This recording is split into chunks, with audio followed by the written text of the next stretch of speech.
Hello. At 12:30 a.m. on May 1st, 2011, a U.S. Navy SEAL team embarked on a top-secret mission. Their target was none other than Osama bin Laden, U.S. most wanted terrorist. This fateful night would mark the end of the most extensive manhunt in U.S. history. In truth, neither the CIA nor the U.S. military could have anticipated the complexity and difficulty of capturing bin Laden. Hollywood's portrayals of the CIA's hunt for bin Laden only reflect a fraction of the reality. Few people know that between May 1998 and May 1999 alone, there were 2 missed opportunities to capture bin Laden alive and 8 chances to eliminate him, all of which slipped away. The accounts of the reconnaissance teams, those directly involved in tracking bin Laden, reveal a relentless race against time. They were keenly aware that every passing second could mean innocent lives were at stake. This 15-year chase unveiled numerous hidden truths and ultimately brought America's most notorious terrorist to justice. It took years of investigation for the U.S. government to identify Al-Qaeda, a then little-known terrorist organization, as the group responsible for the 1993 World Trade Center bombing. This was Al-Qaeda's first attack outside Muslim-majority countries, marking its emergence on the global terror map. The attack stunned the U.S. intelligence community, making them realize that the threat of terrorism in U.S. was no longer confined to isolated shootings or kidnappings. Recognizing this danger, President Bill Clinton ordered the CIA to gather all possible information on this emerging terror group. Mike Scheuer, a senior CIA analyst, was tasked with leading a special team to undertake this mission. Scheuer recalls feeling fortunate to have been appointed as the team leader in late 1995. They began operations that December.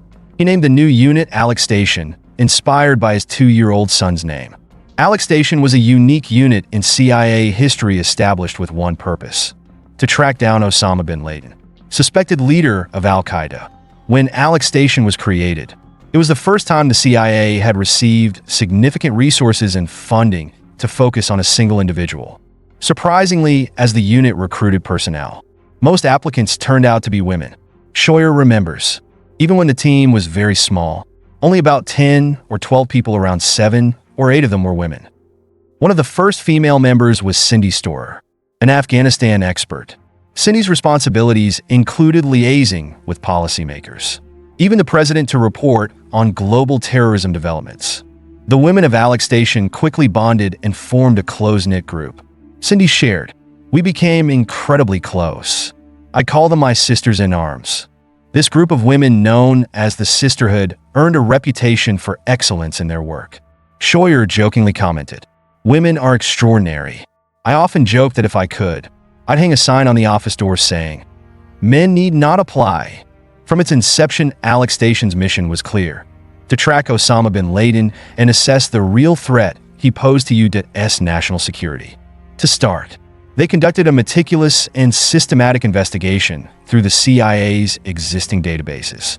Slowly, a picture of bin Laden began to emerge from scattered fragments of information. Born into a billionaire family in Saudi Arabia, bin Laden's life took a different path at 22 when the Soviet Union invaded Afghanistan. Like thousands of other young Muslims, he crossed borders to support the Mujahideen in their jihad against the Soviets. Initially, bin Laden presented himself as a humanitarian representative of his wealthy family. He frequently visited clinics, met wounded Mujahideen fighters, and provided financial support to their families. During the Cold War, with the U.S. and the Mujahideen sharing a common enemy in the Soviet Union, bin Laden's activities attracted little attention. One analyst recalled, "We didn't pay much attention to him then because he seemed to be on the right side, fighting against the Soviet army." However, the women of Escalation soon began to notice unusual signs. Bin Laden gradually gathered a following and started engaging in more radical actions. A witness recounted, "There was a group of Arabs out there who didn't quite blend in with the rest of the Afghan resistance. If you wandered into their territory uninvited, they'd shoot without asking questions." The extremism within bin Laden's group became more pronounced, and attacks targeting aid workers increased. Bin Laden's name came up repeatedly in each incident. Declassified documents later revealed that around 1985, bin Laden had transformed from a freedom fighter into a true terrorist. By the 1990s, his activities grew increasingly radical and dangerous, and he expanded his financial network to support terrorist cells in countries like Egypt, Saudi Arabia, and Pakistan. The peak of these activities was the 1993 bombing of the World Trade Center in New York, marking an escalation in bin Laden's terrorism strategy. This attack led to his expulsion from both Saudi Arabia and Sudan, two countries that had once provided him safe haven. By 1996, the Sisterhood of Escalation had traced Osama bin Laden to Afghanistan, where he found a powerful ally, the extremist Taliban regime. The Taliban not only supported bin Laden's extremist ideology, but also provided him with a secure base to expand his terrorist network. However, a crucial question remained. Was bin Laden merely a financier, or was he directly involved in terrorist operations? An unexpected answer came about a year later when a source from a Sudanese training camp voluntarily approached the U.S. Embassy, willing to reveal critical information. One analyst recalled, "The source gave us details about al-Qaeda's organizational structure, their methods of funding, weapon procurement, and even their pursuit of biological and nuclear weapons." This intelligence painted an entirely new picture of bin Laden, not just as a financier, but as a direct orchestrator of missions, organizer of training camps, and even a writer of attack instructions. Notably, bin Laden himself had named his organization Al-Qaeda, meaning the foundation in Arabic. The name reflected his grand ambition to establish an organized system for fighters worldwide with entry points through Afghanistan or Pakistan. The analytical team at Escalation discovered that bin Laden was developing a master plan from his Afghan stronghold, transforming violent jihad into a global phenomenon. One analyst remarked, "Al-Qaeda was an organization unlike any we'd seen before in terms of manpower, discipline, and its global reach." This view was reinforced in August 1996 when bin Laden officially declared war on U.S., initiating a series of dangerous attacks. Escalation immediately recognized this threat, and by May 1998, they had obtained precise intelligence on bin Laden's location, drafting a capture plan for the president's approval. However, the White House hesitated, worried about the political repercussions. An Escalation member revealed, "We had the opportunity to capture bin Laden, but policymakers feared the fallout if he were killed in the process." When their warnings went unheeded, Escalation cautioned President Clinton that it was only a matter of time before bin Laden launched a large-scale attack. This prediction quickly came true. 2 consecutive terrorist bombings targeted U.S. embassies in Africa, resulting in horrific losses, killing hundreds and injuring thousands. Al-Qaeda claimed responsibility, with bin Laden declaring these attacks as merely the beginning. After the Africa bombings, frustration and helplessness set in as bin Laden seemed to vanish. He grew increasingly cautious, never staying in one place for long and often traveling with multiple convoys heading in different directions to confuse trackers. Modern communication methods were abandoned. Instead, he relied on a traditional courier network to ensure his security. In response, Escalation's Sisterhood shifted focus to bin Laden's courier network, and within 2 weeks they located him near Al-Qaeda training camps in Khost. This time, President Clinton ordered a large-scale missile strike known as Operation Infinite Reach. Although several Al-Qaeda members were killed, bin Laden narrowly escaped. It took another 9 months before the team picked up his trail again, this time at a house near Kandahar. However, when they proposed a new operation, Clinton held back, fearing civilian casualties since bin Laden's house was close to a mosque. The CIA continued to submit action plans, but from 1998 to 1999, every opportunity was rejected as too risky. Nonetheless, Escalation remained undeterred, employing advanced technologies such as drones and voice recognition to track bin Laden. They discovered he was running a dangerous training camp near Kandahar, where he taught bomb-making and assassination techniques. Reports later indicated that some trainees were being sent around the world to enroll in commercial flight schools, sparking fears that Al-Qaeda might be planning a major attack. As tensions escalated, the Sisterhood at Escalation pushed for more decisive action against bin Laden. They proposed a plan to use drones equipped with high-precision weapons to eliminate bin Laden without harming civilians. President Clinton approved, but the operation had to be postponed due to harsh weather and Afghanistan's winter conditions. By spring, however, a new administration under President George W. Bush took office, and the plan was shelved as priorities shifted. One expert observed that U.S. presidents from Ronald Reagan to Bush had been trained in the Cold War mindset, which made it difficult for them to confront a new and elusive threat like al-Qaeda. Many policymakers struggled to see bin Laden as a serious danger. One analyst explained that they couldn't conceive of a tall, thin Saudi man in a desert eating goat meat as a real threat to the U.S. Instead, they prioritized more familiar threats like China, Russia, Iran, and drug trafficking. Despite numerous warnings from intelligence agencies, but the Bush administration felt they lacked specific and immediate information to justify taking action to eliminate bin Laden. In the spring of 2001, a CIA-proposed drone strike was also turned down. Meanwhile, the Sisterhood at Alex Station continued monitoring intercepted conversations and began hearing disturbing phrases like Day of Doom, racing against time, and people will die. By the summer of 2001, the team reported that a major attack was being planned on U.S. soil. However, without concrete details, it was difficult to persuade policymakers to take action. An expert commented that decision-makers wanted to know precisely who would attack, when and if it could be stopped in time, details that were almost impossible to ascertain. The situation grew more difficult as some within the CIA viewed Alex Station as an obsessive group overly focused on bin Laden. Nevertheless, the team remained steadfast. A member described it as the best of times because they were working with like-minded, dedicated individuals, but also the worst of times because they were struggling to convince others about a threat that defied conventional understanding. In the final months before the 9/11 tragedy, concerns about an imminent attack peaked, leading the CIA director to request an urgent meeting with President Bush.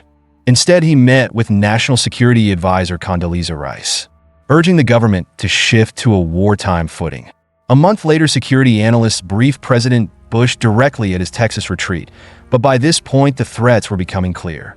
Declassified daily intelligence briefings now reveal that the CIA believed bin Laden supporters were already on U.S. soil plotting an attack. However, lacking specific information on the timing, location, and targets, so President Bush felt there wasn't enough basis to act. A meeting with top national security advisors was held to review the reports, but they also found insufficient details to make a definitive decision.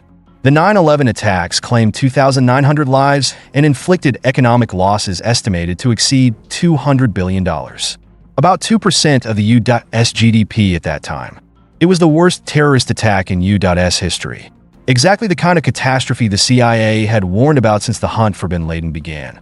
After September 11th, the search for bin Laden intensified with renewed determination. The U.S. intelligence community now faced a painful reality about its limited understanding of al-Qaeda. An analyst admitted that if you had asked them who ran al-Qaeda, what it was, or where it operated, they would have struggled to answer. The event abruptly and drastically shifted everything for Alex Station, which had warned of this threat for years. The feelings of frustration and responsibility grew overwhelming. One member shared that on September 11th, while they hadn't known the exact time or target, but they had long been aware of al-Qaeda's methodical plan to send Arabs to the U.S. to train on 747s, a scheme dating back to at least 1995. The emotional shock to the nation after September 11th was undeniable.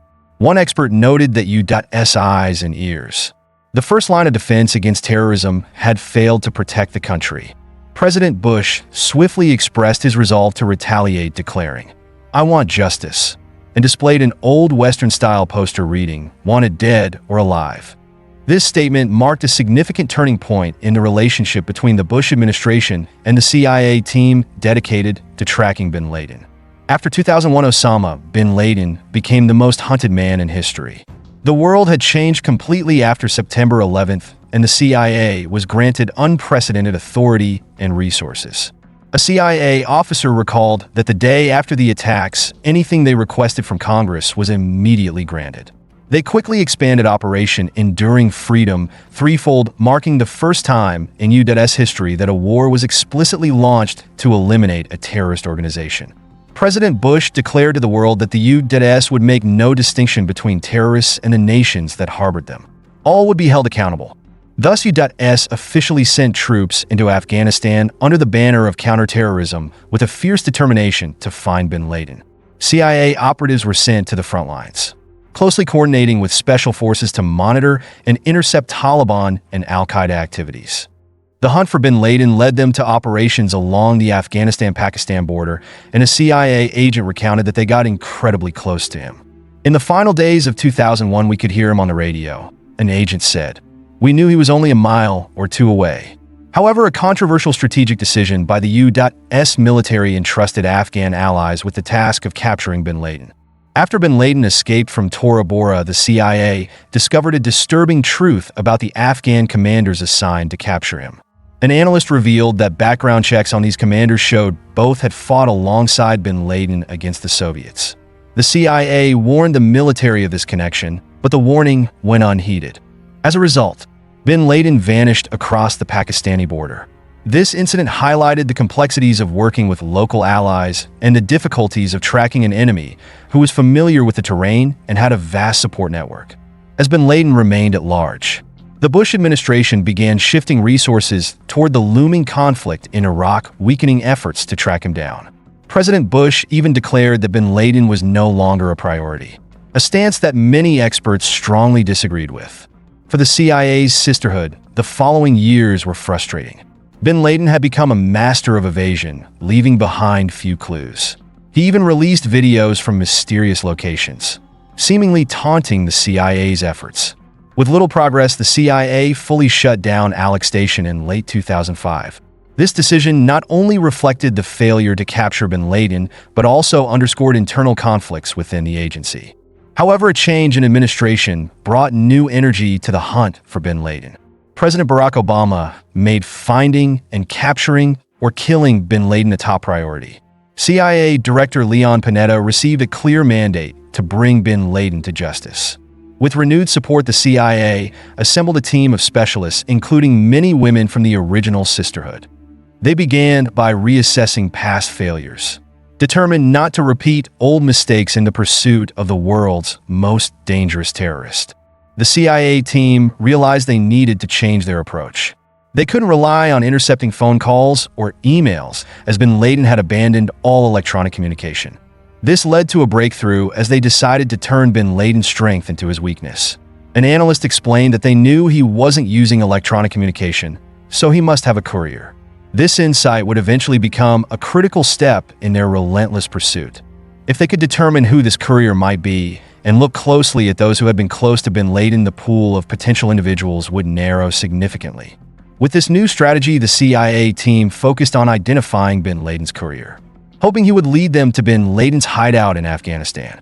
They launched a large-scale interrogation campaign, interviewing every possible source at secret locations worldwide, including high-value detainees at Camp Delta in Guantanamo Bay, Cuba. Although no one directly revealed the courier's identity at first, but the analysts began noticing promising clues. One particularly revealing detail was that several high-ranking detainees tried to downplay the significance of a specific name, al-Kuwaiti. This led the CIA to suspect that al-Kuwaiti was far more important than the prisoners were willing to admit. A CIA team was sent to Pakistan to track al-Kuwaiti. They monitored his calls and followed him to Abbottabad, a small town 30 miles north of Islamabad, where an elite Pakistani military academy is located. Al-Kuwaiti's behavior only heightened the CIA's suspicions. One analyst noted that he acted like someone who didn't want to be followed, often retracing his steps and using his phone only in specific areas. These were classic signs of someone trying to avoid detection, exactly the behavior they expected from bin Laden's courier. To verify their suspicions, the surveillance team delved into al-Kuwaiti's past. They discovered that in 2004, al-Kuwaiti had purchased land in Abbottabad's outskirts and built a two-story compound worth $1 million designed to house a family of 12. After months of tracking, the CIA team identified a one-acre compound in Abbottabad that al-Kuwaiti frequently visited. The compound displayed many suspicious features: high walls to block visibility, no internet or phone lines, and a mysterious third floor that wasn't included in the original blueprints. Its self-sustaining design, complete with food gardens and a waste disposal system, only deepened the CIA's doubts. An analyst remarked that the compound resembled a secure hideaway, almost like a sanctuary. They began to wonder if the person being concealed there was in fact Osama bin Laden, whom they had hunted for over a decade and a half. despite the numerous signs, but confirming bin Laden's presence remained a major challenge. The compound security was so tight that the CIA could not directly observe the mysterious man inside. After weeks of continuous surveillance, the CIA noticed a tall man walking in the enclosed garden. He carefully shielded himself with a tarp, seemingly to avoid detection by spy satellites or drones. Within the CIA, he was called the Pacer. Although they had gathered considerable circumstantial evidence, but they still couldn't confirm the Pacer's identity with absolute certainty. Nonetheless, they decided to present their findings to President Obama. Estimates of bin Laden's potential presence at the compound ranged from 50% to 90%, depending on the official's viewpoint. After careful deliberation, President Obama authorized the CIA to prepare for a raid. A bombing mission was ruled out as it would destroy crucial forensic evidence needed to confirm bin Laden's identity. Instead, the CIA proposed a helicopter raid involving SEAL Team 6, the Navy's elite Special Forces unit. When presenting the plan to President Obama, CIA officials emphasized that this could be their best chance to capture bin Laden, reminding him of missed opportunities in the past. Finally, President Obama agreed to proceed with the raid. After 15 years of searching, the mission to capture or kill Osama bin Laden was set for May 2011 under the name Operation Neptune Spear. On the fateful night of Neptune Spear, 24 elite SEAL Team 6 members were temporarily placed under CIA command to avoid diplomatic tensions with Pakistan, a country officially prohibiting any foreign military forces from entering its airspace. At 11 p.m. local time, the SEAL team members divided into two groups, boarded two Black Hawk helicopters, and departed from a U.S. military base in Afghanistan, prepared to fly 300 kilometers into Pakistan. Upon arrival, the tail of the first helicopter accidentally struck the compound's perimeter wall, but the incident did not dampen the team's spirits. They and the American people had waited too long for this day. 20 SEALs swiftly exited the damaged helicopter, donned night vision goggles, and stormed the compound. 14 members guarded the main entrance, firing at anyone who appeared in an effort to prevent bin Laden's escape. After neutralizing everyone on the first floor, they quickly moved upstairs and shot a young man, later identified as bin Laden's 23-year-old son. Finally, they found bin Laden hiding in a room. Without a word, they fired 2 shots from an M4 rifle. One of his wives tried to shield him, but the 5.56mm rounds went through her and struck bin Laden. His body was then extracted from Pakistan by helicopter. By the time Pakistani forces arrived to assist, the SEAL team had already left. The damaged helicopter was destroyed on site.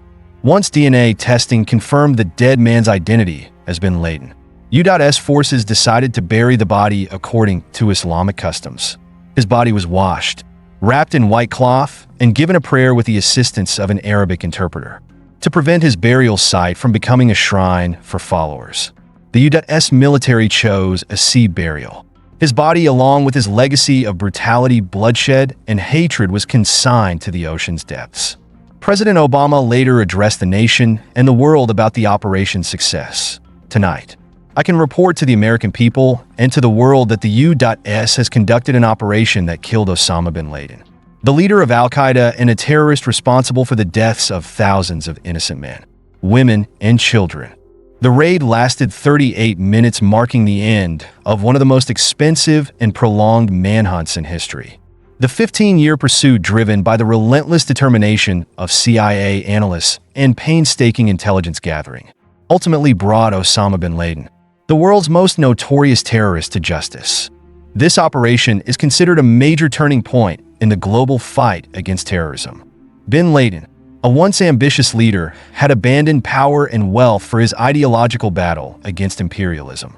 He claimed that while his mission required money, he himself did not. However, extremism and radical religious views turned what he framed as a defense into acts of invasion and terror. After bin Laden's death, Al-Qaeda evolved into a purely extremist religious terrorist organization, seizing cities in Yemen and establishing a branch in India. They proclaimed to save Muslims in the region from injustice and oppression, but in reality, they showed a blatant disregard for human lives. If bin Laden were alive today, would he see this as the realization of his ideals or merely a twisted mockery of them? When talking about Colombian drug cartels, the names of Pablo Escobar and the Medellin cartel are often the first to come up. However, between the years 1980 and 1990, another powerful criminal organization also held significant influence: the Cali cartel. What set the Cali cartel apart was their distinct approach to running their operations. Instead of resorting to violence like Escobar, they preferred to use money for bribery, quietly maneuvering things in their favor. With an annual budget of $1 billion allocated for bribing officials, the Cali cartel had the ability to corrupt everyone from low-level operatives to the highest office, the President of Colombia. Their strategy was to avoid bloodshed when possible and instead use money to silence any opposition and prevent the media from reporting on their illicit activities. For this reason, they earned the nickname the Gentlemen of Cali. However, don't let their politeness fool you, as they were still prepared to use force when necessary to maintain power and command respect from their rivals. The four key leaders of the organization were the brothers Gilberto Rodriguez Orihuela and Miguel Rodriguez Orihuela, along with Jose Cheap Santa Cruz Landano and Helmer Pacho Herrera. Under their leadership, the Cali cartel grew into a formidable drug empire. According to the U.S. Drug Enforcement Administration, DEA, the Cali cartel was considered the most powerful criminal organization in history, surpassing even Escobar's empire. At the height of their operations, they controlled 90% of the cocaine entering the U.S. and 80% of the cocaine entering Europe, with annual revenues reaching $20 billion. The Cali cartel was founded in the 1970s by three men: the Rodriguez Orihuela brothers and Jose Cheap Santa Cruz Landano. Later, Helmer Pacho Herrera joined and became the fourth powerful figure in the leadership team. Roberto Rodriguez Orihuela was born on January 30th, 1939 in northwestern Bogotá, while his younger brother Miguel was born a few years later. 4 years later, on August 15th, 1943, Roberto and Miguel's family moved to Cali, Colombia's third largest city, where the brothers spent most of their youth. Due to financial difficulties, Roberto had to drop out of school at the age of 10. 5 years later, he started working at a pharmacy, a job that eventually led him into the illegal activities that were beginning to rise in Colombia at the time. With his sharp business mind, Gilberto, at the age of 25, began running a pharmacy that specialized in selling stolen medical supplies. Soon after, Miguel joined him, marking the beginning of their long-lasting partnership in the underground world. A childhood friend of the brothers, Jose Cheap Santa Cruz Landano, also quickly became involved with them. It was Cheap who suggested to Gilberto the idea of forming a kidnap-for-ransom gang called Los Chimas, named after the popular slick-back hairstyles of the 1950s. The Los Chimas gang quickly grew in the kidnapping business, with their most successful job being a ransom demand of 12 million pesos, equivalent to nearly $1 million at that time. The turning point came when they met Benjamin Herrera Zuleta, one of the pioneers of the drug trade in Colombia. Under Zuleta's guidance, they began dealing in marijuana and later switched to cocaine, a much more profitable commodity. Soon after, the trio gained control over the entire drug trade in Cali, but their ambitions didn't stop there. With a kilogram of cocaine as their initial capital, they began their journey to expand into the U.S. market by moving through Central America to reach the Texas border. Upon reaching the Texas border, Gilberto's group inadvertently entered the territory of the powerful drug lord Pablo Acosta Villarreal, who would later become a mentor to Amado Carrillo Fuentes. Fortunately, they managed to cross the border safely without being detected, and no one dared to imagine the consequences if Villarreal had learned of their presence. Eventually, they made it to New York and were astonished by the potential of the market there. In the post-Vietnam War period, U.S. society had an increasing demand for drugs, especially cocaine. By the 1970s, the price of 1 kilogram of cocaine in New York could rise to $50,000 to $60,000, 10 times the price in Colombia. Recognizing a lucrative opportunity, the Cali cartel swiftly expanded its cocaine production and distribution, making it their primary business. The Cali cartel was born and began to grow into a powerful empire. They organized their operations into independent cells, which protected information about the leaders in case of government intervention. Cheap was responsible for distributing cocaine across the U.S., with New York being the primary market. The drugs were transported through various channels before reaching nightclubs, bars, and clubs in major cities. Within the organization, Gilberto took on the role of CEO, while his younger brother Miguel, known as Don Miguel, served as his trusted right hand. Miguel ran the operations and managed everything from finances to security, deliveries, and bribing the police. Pacho Herrera was the youngest member and the last to join the Cali cartel's leadership. Before joining the organization in 1983, Pacho had already gained experience in cocaine trafficking in the U.S. He was known for being discreet and cautious, never appearing in the media, according to the DEA. In addition to overseeing the New York market, Pacho also managed one of the most sophisticated and effective money laundering systems, which played a crucial role in the cartel's exponential growth. Pacho Herrera was instrumental in generating immense profits for the Cali cartel by establishing a new smuggling route through Mexico, leveraging his extensive network of contacts. As the head of security for the organization, Pacho earned a reputation as the most reliable figure. Though the most secretive of the leaders, Pacho was also the most violent when dealing with enemies. By the 1980s, Cali, a city with a population of over 1 million, was divided into distinct territories. The Rodriguez-Orihuela brothers controlled the central area and the southern suburbs, while Cheap controlled the entire southern part of the city. Meanwhile, Pacho Herrera dominated the northern region. The city was almost entirely under their control, and no activity could occur without the cartel's knowledge. They also controlled the telephone company and had an extensive network of thousands of taxi drivers. Through a large-scale bribery strategy, the cartel was able to identify anyone who entered their territory.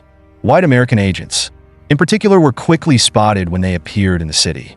Unlike many other drug lords, the Rodriguez-Orihuela brothers were not addicted to alcohol or drugs. Instead, they were passionate about soccer. In 1979, Miguel, a fervent soccer fan, decided to invest a large sum of money into América-de-Cali, one of the two largest soccer clubs in the city. Under the cartel's investment, América-de-Cali experienced a dramatic transformation, winning their first-ever Colombian championship. In 1979, their success continued into the 1980s as América-de-Cali clinched 5 more national titles and reached the final of the prestigious Copa Libertadores 3 times, South America's top club tournament. These achievements brought immense joy to the fans of América-de-Cali. Despite owning numerous luxurious properties throughout the city, the gentlemen of Cali remained modest and discreet. Rather than driving luxury cars, they chose more modest vehicles for themselves while lending expensive cars to politicians and celebrities. When questioned by the media, they skillfully explained their wealth as the result of legitimate business activities. Whenever a negative article appeared about them, Gilberto would personally call the journalists and reprimand them. The cartel's recruitment process was highly professional, much like a legitimate company. They only hired the most talented individuals in fields like accounting, economics, and finance. New employees were required to follow strict rules sent via fax, which emphasized living simply and avoiding attention. This discipline helped the organization thrive with minimal trouble.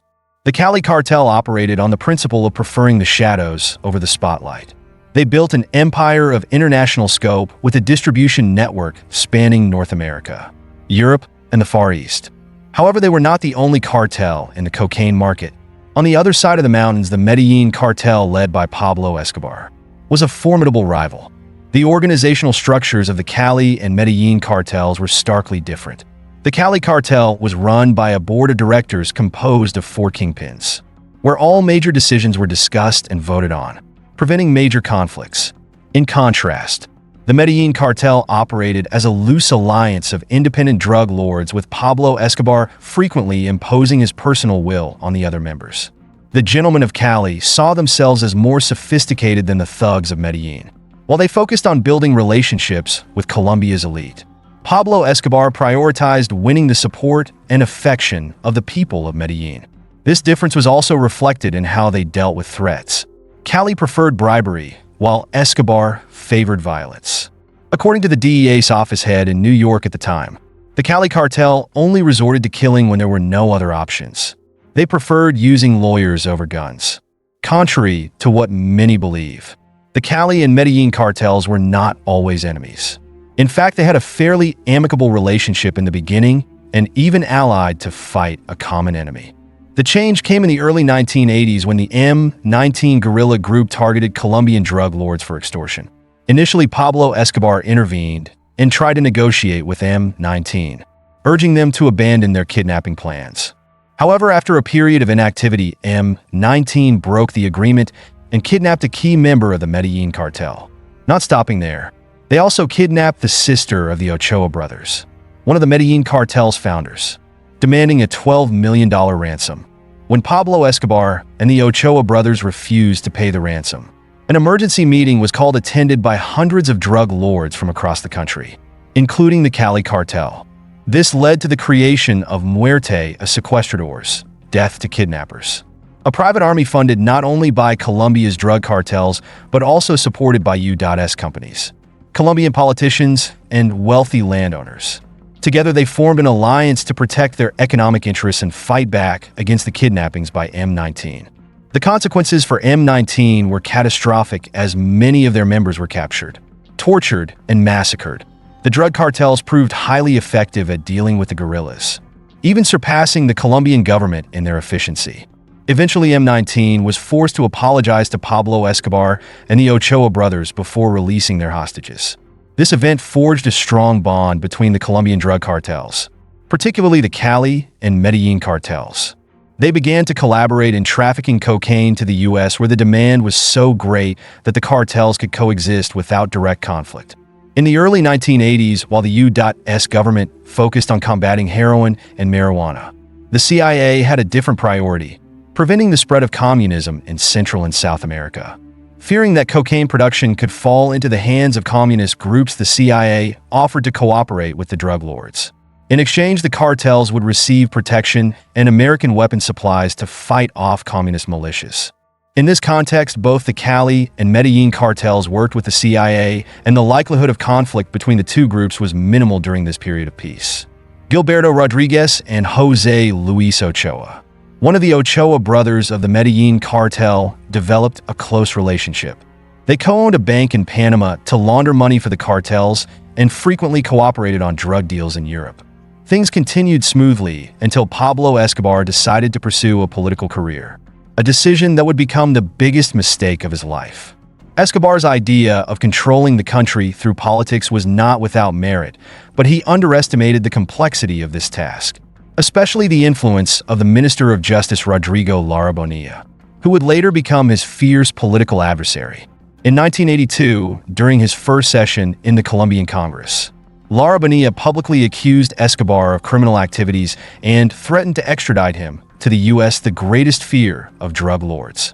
A few months later, Luis Carlos Galán, the leader of the Liberal Party, expelled Escobar from the party, shattering his political ambitions. In January 1984, Escobar withdrew from politics. 3 months later, in an act of revenge, he ordered the assassination of Lara Bonilla. The event drew significant attention from Washington and the international media, making Escobar the main target of the Colombian government. The most serious consequence was the ratification of the extradition treaty, which allowed the prosecution and detention of anyone involved in drug trafficking in the U.S. This was a pivotal turning point in the war against the Colombian drug cartels. The impact of this treaty was not only felt by the Medellin cartel, but also by the Cali cartel. The Cali cartel was deeply upset by Escobar's reckless actions. The situation grew more tense as Escobar continued his campaign of revenge, this time targeting Luis Carlos Galán, who had strongly supported extradition and was the most popular presidential candidate in Colombia's upcoming election. On August 18th, 1989, Pablo Escobar ordered the assassination of Luis Carlos Galán during a public meeting. But he didn't stop there. By the end of the year, Escobar targeted Cesar Gaviria, Galán's successor, with a bombing that killed 107 people. Fortunately for Gaviria, he missed the fateful flight. However, the death of two U.S. citizens aboard the plane led to direct U.S. government intervention in the war on drugs. As international media focused on Escobar and the Colombian drug cartels, the Cali cartel sought to maintain its distance. They refused Escobar's requests for economic and military aid in the fight against the Colombian government, despite many other cartels agreeing to cooperate out of fear. But the Cali kingpins held the view that any conflict with the government should be handled legally. They preferred to operate in the shadows, staying out of the media spotlight and avoiding the attention of authorities. The Cali cartel also had a different approach to finances than Escobar. Instead of hiding their money and letting it rot from water and rats, they quickly invested in business ventures, particularly in real estate. This led to a real estate boom in Cali and garnered local support from the community. The Cali bosses understood that their empire could not survive long-term without transitioning to legal operations. They planned to legitimize their vast fortune and gradually withdraw from the drug trade, especially as Escobar's activities were attracting unnecessary attention. However, by the end of 1986, the Cali cartel's plans were upended when Pablo Escobar called a meeting with all the major drug lords of Colombia. Escobar proposed the creation of a super cartel under his leadership, in which he would control all shipments and take 30% of the profits from each load. This proposal was immediately met with opposition from the Cali bosses, signaling that a war was about to erupt and shake Colombia to its core. The rejection of the super cartel idea enraged Pablo Escobar, who stormed out of the meeting in fury, threatening war. The conflict quickly escalated as the two cartels began to report each other's cocaine shipments to the DEA. Escobar's anger grew when he discovered that the Cali cartel had shifted their smuggling route from Florida to Mexico and allied with the Guadalajara cartel. At the same time, they were fiercely competing with Medellin in the New York market, which led to a bloody murder case in the city. By late 1987, a tragedy stemming from a personal dispute between two drug traffickers began to unfold. The victims' associates sought out Pablo Escobar, the notorious drug lord, to request help with revenge. When Escobar ordered the execution of the perpetrator, the man sought refuge by appealing to Pacho Herrera, a former prison mate of his in the U.S. and one of the four powerful leaders of the Cali cartel. Pacho intervened to save his friend, but Escobar saw this as a direct challenge to his authority. Escobar declared that he would kill Pacho if he continued to interfere. Faced with rising tensions, the Cali kingpins held a meeting and decided to protect Pacho. Gilberto Rodriguez, one of the Cali leaders, attempted to mend relations with Escobar over the phone, arguing that a death in Queens wasn't worth starting a bloodbath in Colombia. However, Escobar cut him off and ominously declared, "So it's war, and I will kill every bastard among you." With no way out, the Rodriguez brothers were forced to abandon their plans to legitimize their empire and focus instead on drug trafficking in order to build financial resources for the coming battle with Escobar. On January 13th, 1988, the Cali cartel initiated hostilities by attacking the Monaco building in Medellin, where Pablo Escobar and his family lived. This attack was seen as a signal of the bloody war between the two most powerful drug cartels in Colombia. On the morning of January 13th, 1988, a top assassin from the Cali cartel placed a bomb under the 8-story Monaco building, where the Escobar family resided. The explosion occurred at 5:30 a.m. and was heard from a distance of 3 kilometers, shattering windows throughout the neighborhood and leaving a crater 3 meters deep. 2 security guards were killed, and Escobar's 4-year-old daughter lost her hearing permanently in one ear. Fortunately for Escobar, he was not present at the time of the explosion. After identifying the Cali cartel as the perpetrators through the interrogation of the bomb maker, Escobar retaliated immediately by bombing the Orihuela family's chain of pharmacies, which they used for money laundering. Although it was an easy target, the victims were mostly innocent customers and passersby. The conflict quickly escalated when Cali sent 7 hitmen to hunt down Escobar. 1 week later, all 7 hitmen were returned in boxes, chopped into pieces. By the end of 1988, another explosion targeted Miguel Rodriguez, destroying 3 homes in an upscale neighborhood in Cali. Fortunately for Miguel, the bomb exploded prematurely 800 meters from his house, killing only 2 hitmen responsible for the attack. In an effort to take down Escobar, the Cali bosses recruited a specialist named Jorge Salcedo, an expert in surveillance and reconnaissance. Salcedo had previously been a local businessman and mercenary. The interview with Salcedo took place at one of Pacho Herrera's houses with all 4 of the Cali bosses present. They openly discussed their need for personal protection against the threat posed by Pablo Escobar, whom they described as a thief, a criminal, and a madman who didn't hesitate to attack women and children. When they learned that Salcedo was a former classmate of the late Justice Minister Rodrigo Lara, who had been assassinated by Escobar, The Cali bosses realized they had found an ally, united by a shared hatred and the pain of losing a friend. Salcedo's thirst for revenge drove him to agree to cooperate with the Cali cartel. Gilberto Rodriguez, one of the Cali leaders, wanted Salcedo to lead a team of mercenaries, including his own brother, to carry out the mission. The mercenaries had initially been brought to Colombia under the guise of fighting communism, but in reality, they had been involved in territorial battles over cocaine production. In February 1989, the mercenary team's leader, David Tompkins, quickly agreed to Salcedo's offer after a phone call that promised a reward of $3 million if the mission was successful. Tompkins began the operation by scouting Pablo Escobar's 3,000-hectare estate, Haciendas Napoles, from a small plane. Realizing the complexity of getting close to the target, he planned to have a helicopter land on the tennis court of the estate. The mercenaries decided to disguise themselves as police officers, as they were the only ones who had never been attacked when visiting Haciendas Napoles.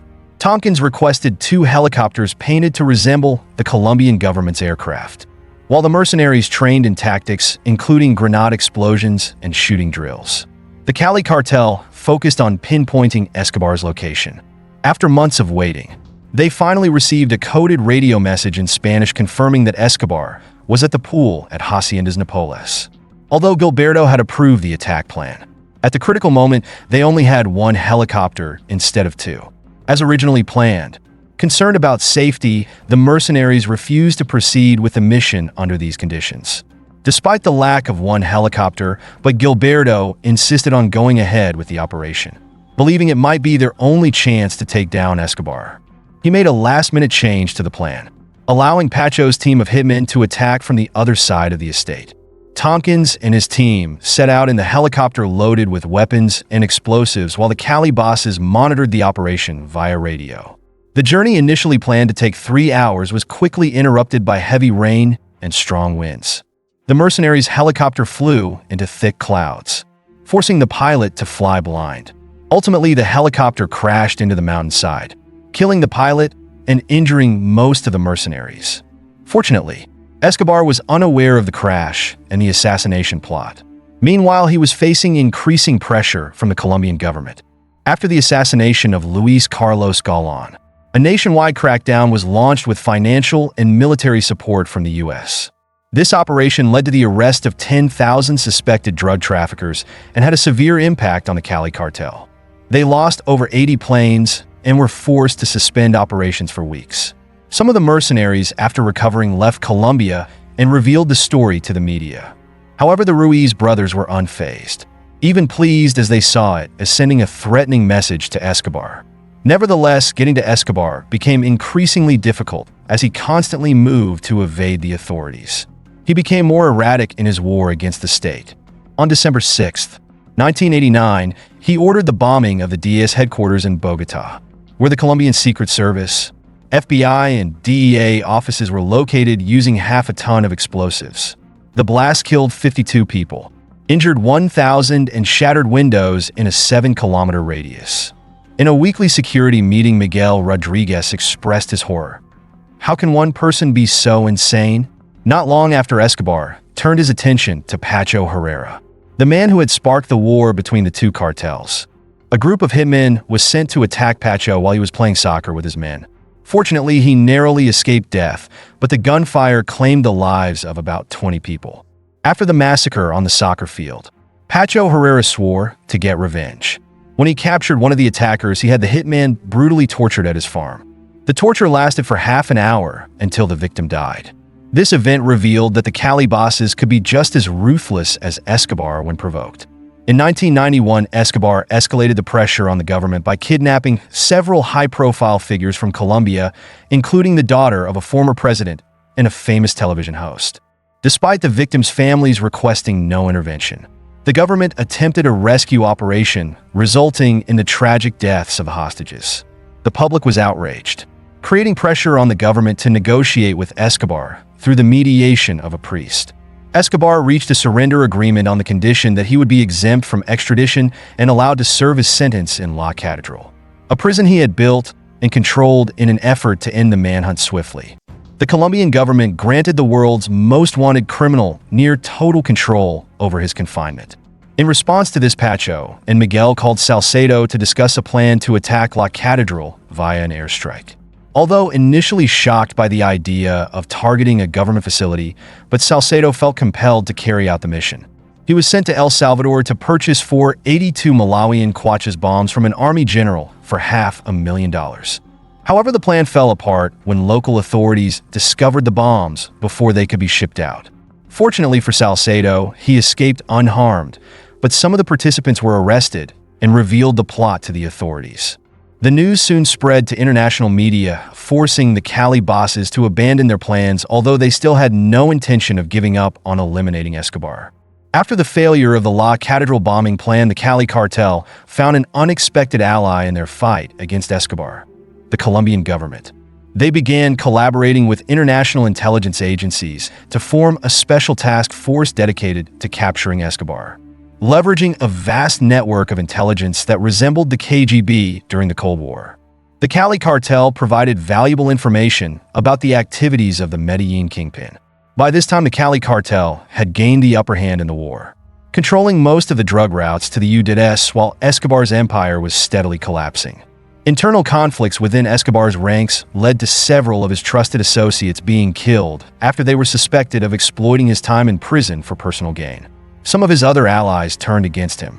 Rumors began circulating that Escobar might be transferred to a higher security prison, combined with information about a Cali cartel plot to bomb the prison, which prompted Escobar to escape from the very prison he had built and flee into the jungle. Seizing the opportunity, Gilberto formed the Peeps. This group was not only funded by the Cali cartel, but also included the Castano brothers, the CIA, former allies of Escobar, and many police and military officers who had lost loved ones because of him. What followed was an unprecedented alliance in global history. The DEA, Drug Enforcement Administration, the Cali cartel, and the Colombian government all cooperated, sharing intelligence. They even shared operational strategies for special forces across 3 continents to hunt down Pablo Escobar. By December 1992, the Medellin cartel had endured 10 bombings, and by 1993, Bogotá and Medellin were struck by 20 more bombings. Over 300 of Escobar's men were killed, including his lawyers, accountants, and hitmen. His massive fortune was also destroyed and seized, including large quantities of cocaine and several of his properties. By 1993, Pablo Escobar's empire had been severely weakened, with many of his associates killed. He was forced to hide in Medellin, relying on only a single loyal bodyguard. On December 2nd, 1993, a brief phone call with his family helped the authorities pinpoint Escobar's location. As he attempted to flee across the roof, he was shot and killed by pursuing police officers. To mark their victory over the Medellin cartel, the Ruelas brothers held a celebratory party in Cali. At this point, the Cali cartel controlled 90% of Colombia's cocaine production, bringing in billions of dollars annually, and had become the largest drug trafficking organization in the world. Their crucial role in eliminating Escobar earned them goodwill from the Colombian public and government, both of whom were exhausted by the violence. Recognizing this opportunity, the Cali cartel bosses began to consider negotiating a surrender with the Attorney General. After Escobar's death, the Cali bosses proposed an amnesty deal with the government. They were willing to abandon cocaine trafficking and accept symbolic prison sentences in exchange for keeping their assets and legitimate businesses. However, the negotiations faltered when the Attorney General grew irritated with Miguel's demeanor. As Miguel remarked after a meeting, "How could you bribe a man who drives such an old V-Wagon?"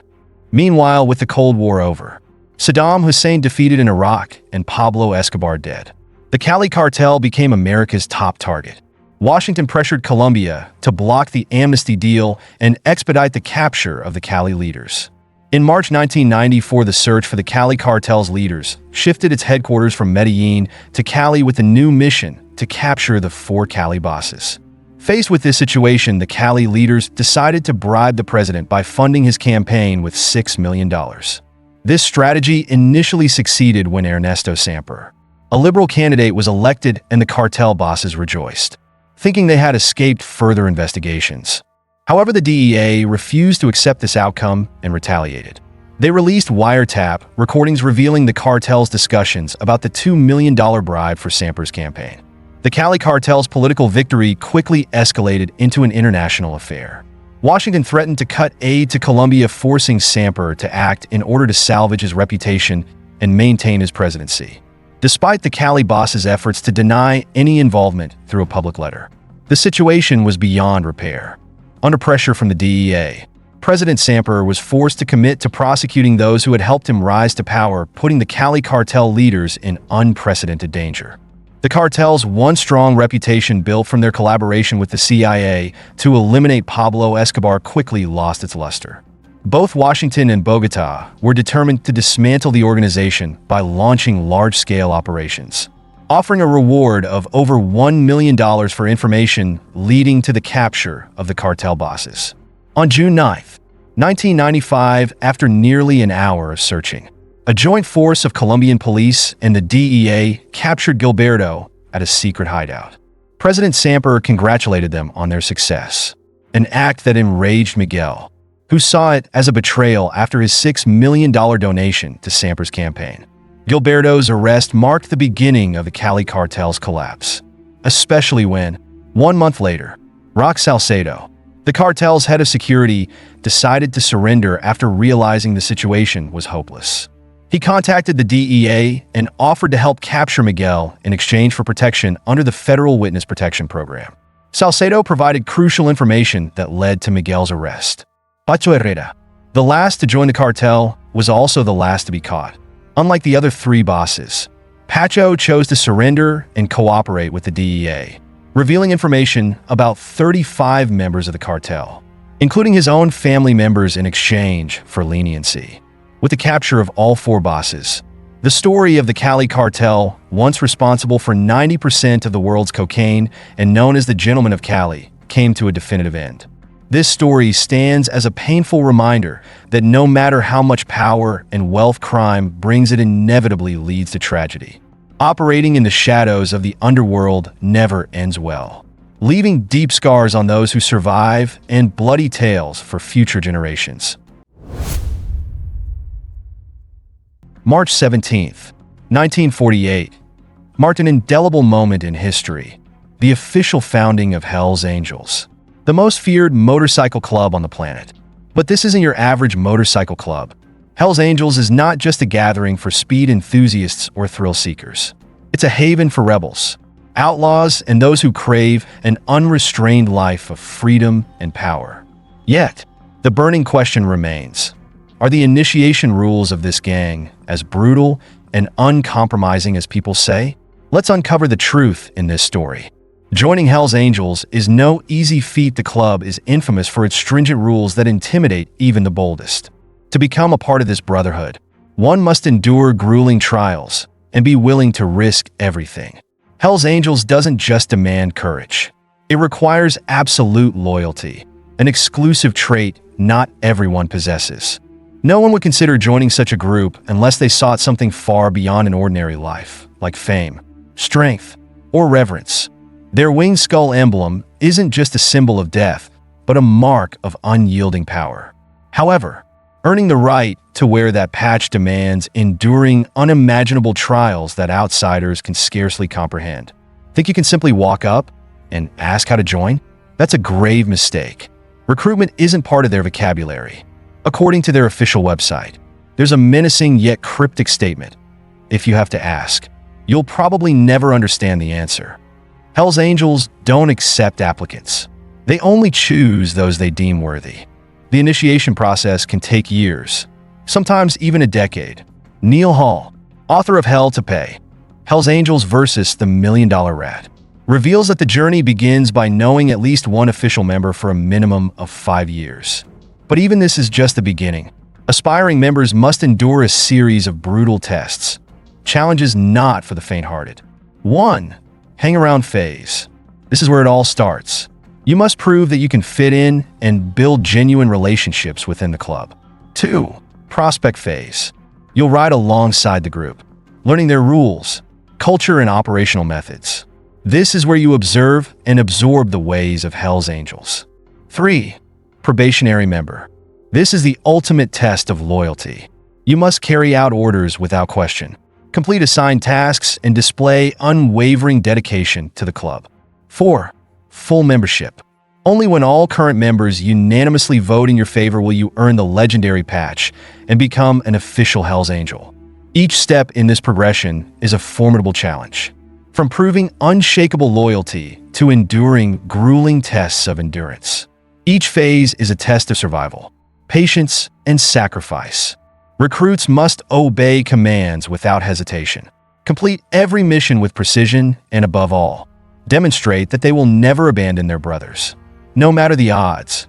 In the world of Hell's Angels, only the strong, brave, and selfless can endure.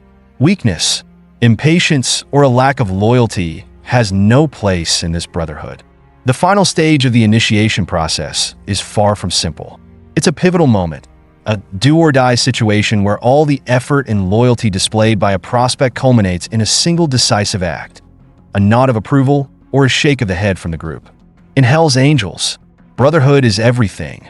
Those who prove their worth gain not just a patch, but an unbreakable bond that sets them apart from the rest of the world.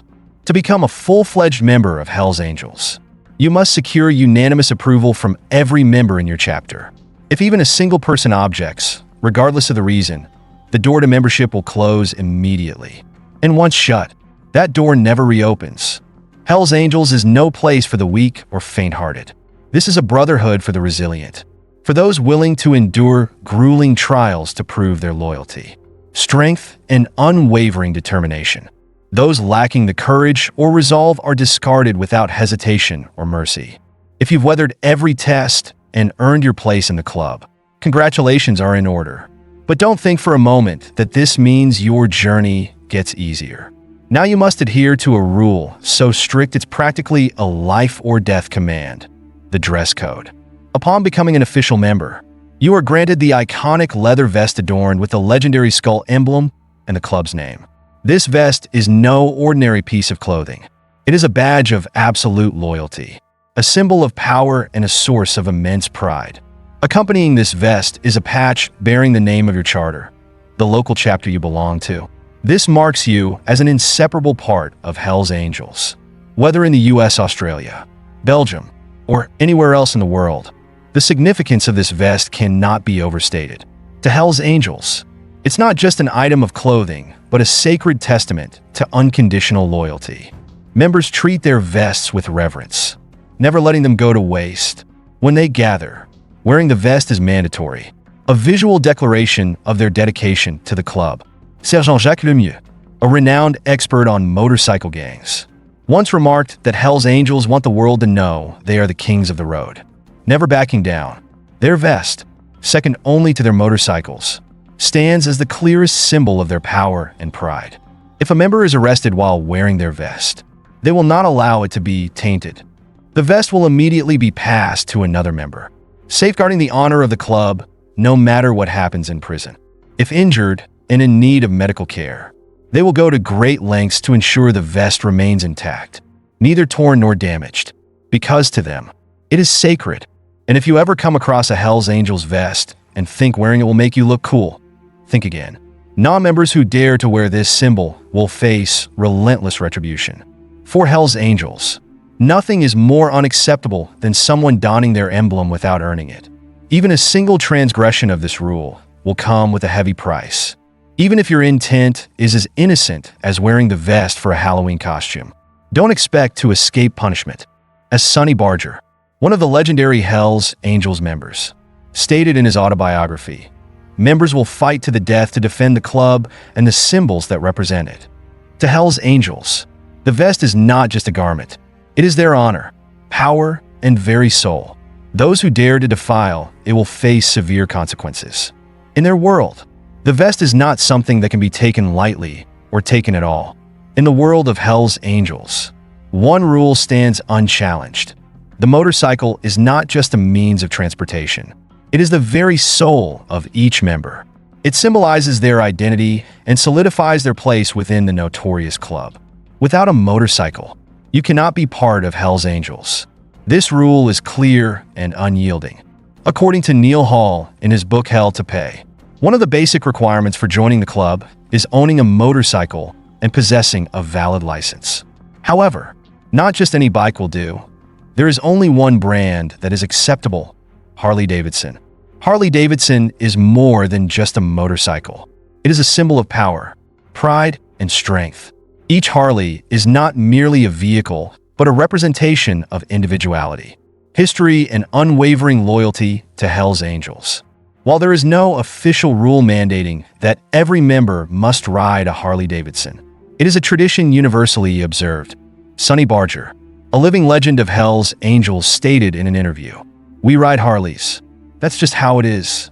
Yet, in his autobiography, he admitted there is no explicit rule requiring it. Even so, not everyone is enamored with Harley-Davidsons. Some members, including a former chapter president, have openly criticized the brand, calling the bikes outdated machines. Others argue that Japanese motorcycles are more reliable, durable and cost-efficient. Despite these dissenting voices, Harley-Davidson remains the dominant choice among Hell's Angels. Why do these powerful bikers stay loyal to Harley-Davidson when so many alternatives exist? The answer lies in values, tradition, and patriotism. For Hell's Angels, riding a Harley is not just a stylistic statement. It is a declaration of national pride. To them, the motorcycle represents an iconic American brand, and riding one is an affirmation of loyalty and steadfastness. Sonny Barger also revealed another reason for their affinity for Harleys: the unmistakable roar of the engine. That deep, throaty growl reverberating down the road is unlike any other sound in the world. It's a roar of raw power, like the growl of a predator ready to tear through anything in its path. The low-end torque and strong pulling power are what make Harleys a symbol of dominance and authority. Even as the world evolves with more advanced and powerful motorcycles, Hell's Angels refuse to abandon their Harleys. For them, it is not just a motorcycle, it is the soul of the club, a symbol of power, loyalty, and the indomitable spirit of outlaws. Harley-Davidson is more than a machine. It is a way of life, a statement of identity in a world filled with danger and challenges. In the Hell's Angels universe, every ride is not merely a journey from point A to point B. It is an assertion of power, organization, and control, an unbreakable procession. When Hell's Angels hit the road, they ride as a tightly coordinated group, resembling a disciplined military unit. The placement of each rider is deliberate. Every member has a designated position, reflecting their seniority, rank, and role within the club. At the front of the formation rides the chapter president, followed by the vice president, the road captain responsible for navigating the route, and the head of security. Each ride is a display of unity and power, a clear message that Hell's Angels are not just a group of thrill-seeking bikers, but a formidable force with a structure as impenetrable as their reputation. The lead position in the Hell's Angels formation is not just a symbol of power, but a testament to courage.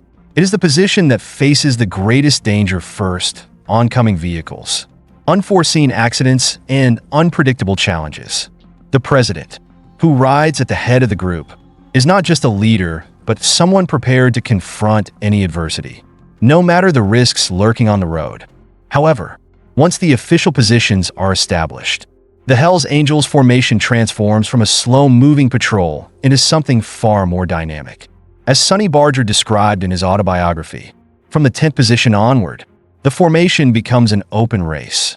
Members compete fiercely for position, showcasing the intense rivalry among them.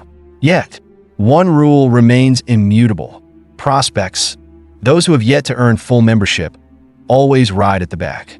They follow every rule without question, knowing their place and never daring to complain. Maintaining the formation is not just a matter of order. It is a display of power and mutual respect. The cost of disrupting the formation can be steep. If you, intentionally or accidentally, interfere with the Hell's Angels formation on the road, you may find yourself facing an aggressive and unforeseen response. The riders of Hell's Angels are not just motorcyclists. They are warriors defending their glory, and they will not tolerate any interruption to their journey. Think owning a Harley and following a few basic rules is enough to join the Hell's Angels? Think again. This club demands unwavering determination and absolute loyalty. There is no room for the weak or the undeserving. A single misstep can result in severe punishment, or even permanent expulsion. And here's an essential fact you need to know. Only one gender is permitted to wear the legendary winged skull patch of Hell's Angels. Can you guess which? The answer is men. This is not a club for women. While Hell's Angels is exclusively a men's club, that doesn't mean women are absent from its world. Women, especially the wives or girlfriends of members, are often referred to as old ladies, and they play a significant role in the Hell's Angels community.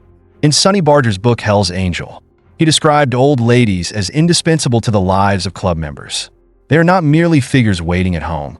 They are companions, riding alongside the members on their journeys and sharing in their adventures. In the early days of the club, many old ladies proudly donned patches associated with Hell's Angels, a testament to their devotion and love for the group. These women were not just background figures, but integral parts of the Hell's Angels narrative. They stood as protectors, supporters, and contributors to the enduring legend that commands global respect. However, being an old lady does not come with rights or privileges. Women in this world will never attain full membership.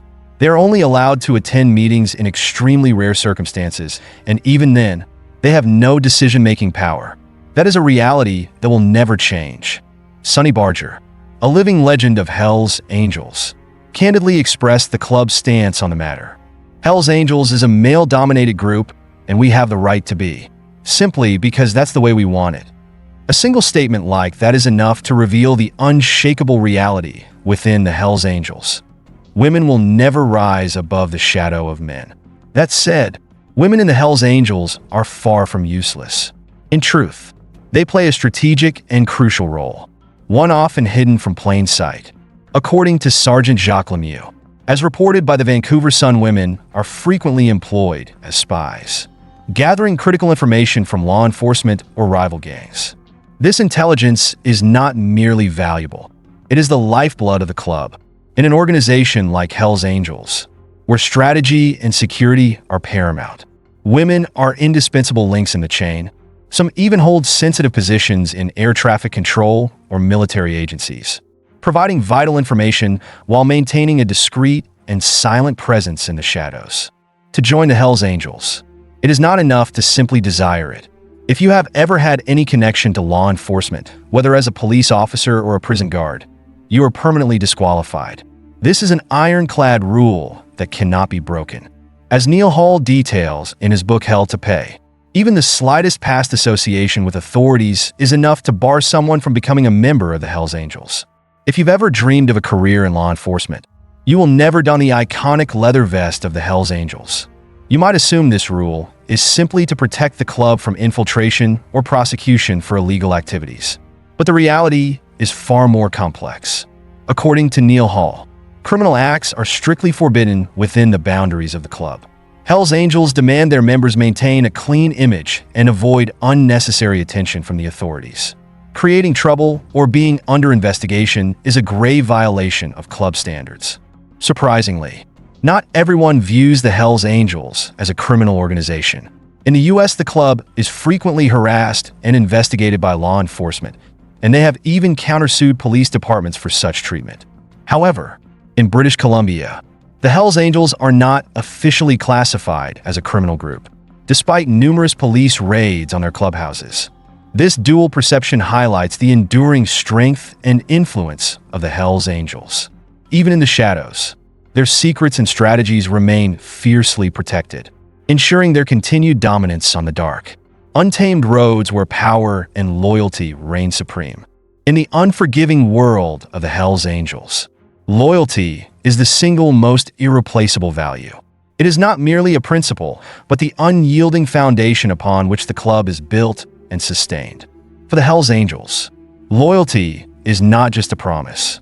It is a lifelong commitment, a sacrifice without escape. They will never accept anyone who has pledged their allegiance to another organization, be it law enforcement or any other group. A sworn oath to uphold the law cannot redeem someone unwilling to betray their former affiliations. Within the Hell's Angels, one rule admits no exceptions: no betrayal. Betrayal is not just a personal insult, but an affront to the very spirit of the club. Those deemed traitors, snitches who bite the hand that fed them, are met with utter contempt. To the Hells Angels, betrayal is an unforgivable crime, and a traitor is held in greater disdain than even a convicted criminal. This stance is not only to protect the club, but to preserve its unity, unbroken by the knives of those who stab from behind. In his autobiography, Hell's Angel, Sonny Barger does not shy away from exposing the nature of traitors. Traitors are often the loudest voices in the room, boasting about their undying love for the club, swearing eternal loyalty.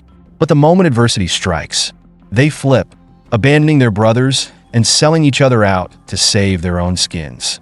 Barger makes it clear that in the eyes of the Hells Angels, a traitor is not just an enemy, but a dire threat to the very survival of the club. Nothing is more dangerous than someone who once swore loyalty, but turns their back on their brothers when faced with danger. To the Hells Angels, the true enemy is not law enforcement or rival gangs. The real threat comes from traitors lurking within the club's own ranks. This is why the Hells Angels maintain an unbreakable code of silence, protecting one another at all costs. Betrayal is not met with mere punishment. It ignites an unrelenting war. The Hells Angels are notorious for their secrecy, and it's not just to shield illegal activities. Confidentiality is their highest principle. Members are strictly forbidden from revealing any information, especially to the media. Only the chapter president is authorized to speak publicly, and if a lower-ranking member is caught talking to the press, the consequences can be severe and unpredictable. If you ever ask a Hells Angel about the club, the only answer you'll likely get is a terse no comment. In the insular world of the Hells Angels, where loyalty is paramount and betrayal is an unforgivable crime, joining the club demands absolute commitment. Without it, you will never find peace in the dark, secretive life they lead. The Hells Angels are more than a motorcycle club. They are a secretive society fortified by impenetrable walls. One of their key strategies for maintaining security and privacy is to keep a deliberate distance from the media. To them, journalists are not mere outsiders but potential disruptors, capable of shattering the silence and invading the privacy that the Hells Angels strive to protect. Sonny Barger, in his autobiography, openly discusses the countless rules and confidential practices of the club, secrets they never allowed to be exposed. A prime example is the annual summer rally in 2009, held in Carlton, Minnesota. Nearly 500 Hells Angels riders gathered, drawing a swarm of journalists eager for an inside scoop. But instead of interviews or insights, the reporters were met with cold silence and contemptuous glances. The members would rather turn their backs than risk revealing anything. The Hells Angels have a deep mistrust of the media, and for good reason. They know that every word, every statement, can be twisted and misinterpreted, tarnishing the club's image or exposing vulnerabilities. This distrust isn't just about semantics, it's also rooted in control. The club will not tolerate anyone speaking on its behalf unless they are explicitly authorized. Only those deeply ingrained in the club, who truly understand its ethos, are permitted to represent it. A stringent rule underscores this philosophy. Only those who need to know should know. Not all members are privy to every piece of information. If you have to ask, it probably means you don't need to know. In the world of the Hells Angels, ignorance is a form of protection. This policy ensures the club remains enshrouded in a mist of secrecy, impenetrable to outsiders. Beyond their distrust of the media, the Hells Angels uphold an unspoken but unmistakably clear rule within their ranks. Never share information about other members with anyone. This code of silence extends even to those within the club itself, reinforcing their steadfast commitment to confidentiality and loyalty. This principle is made explicit on the official Hells Angels website. We do not answer any questions about our members. This rule is not just about protecting reputations. It's a deliberate strategy to ensure the club remains a closed, impenetrable entity. Although the Hells Angels do not identify themselves as a criminal organization, they acknowledge that some members might engage in illegal activities. However, such actions are never allowed to become topics of discussion within the club. Protecting the reputation of the Hells Angels is their utmost priority, regardless of accusations or pressure from law enforcement. Even when labeled as a criminal group, the Hells Angels maintain their unity and strict confidentiality, preventing any leaks that could tarnish their image. Experts suggest that law enforcement views the Hells Angels as a criminal organization because it is easier to target an entity rather than individuals. However, for the Hells Angels, the priority lies in preserving the solidarity of the club, safeguarding its secrets and ensuring that no one can harm their honor.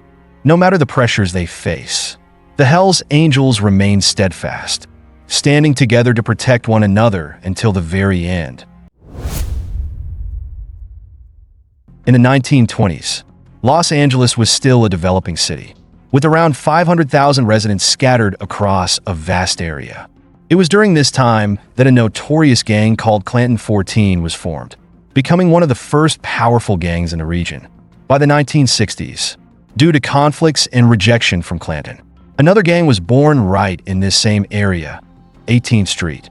This group was made up of young people, not originally from Los Angeles, who had been excluded by Clanton.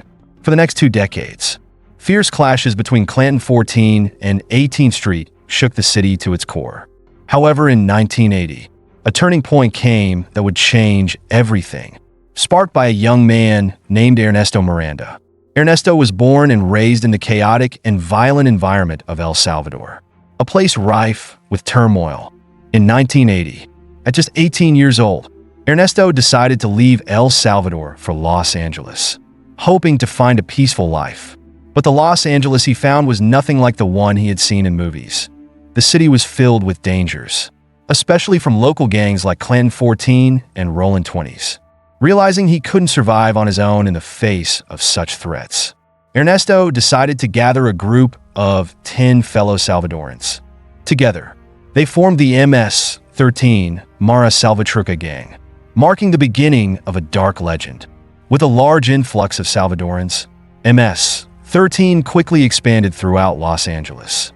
What set MS-13 apart and made them so terrifying was their training and combat skills. Many of their members had been trained by U.S. Green Berets, making them a formidable force compared to other gangs. From the very beginning, nearly everyone in Los Angeles despised MS-13 due to their reckless nature, brutality, and desire for dominance. While other gangs focused on protecting their own territories, MS-13 sought to take over everything around them. As time went on, MS-13 grew in strength, marked by tattoos, hand signs, and their ruthlessness. When their reputation spread throughout the city, MS-13 decided to form an alliance with Laden, also known as the Mexican Mafia. This was a significant move, officially aligning them with the Northsiders. To assert their identity, MS-13 members didn't just sport the number 13 but also tattooed MS on their cheeks, foreheads, or hands, to show their unwavering loyalty to the gang. Year after year, their story continued to unfold in a bloody and chaotic chapter of Los Angeles' history, keeping the city in a constant state of unrest. Unlike other gangs, MS-13 didn't have a fixed headquarters, though they originated in Pico Union. That area was never the sole center of their operations. By the mid-1980s, MS-13 had spread like wildfire across Los Angeles, leaving fear in its wake. But this was just the beginning. The 1990s marked a chaotic turning point. MS-13 began to expand into Central America, not through a carefully orchestrated plan, but as a result of the mass deportation of gang members back to their home countries. When the deported individuals arrived in El Salvador, they brought with them the violent street culture of Los Angeles, tattoos, symbols, and an uncompromising attitude.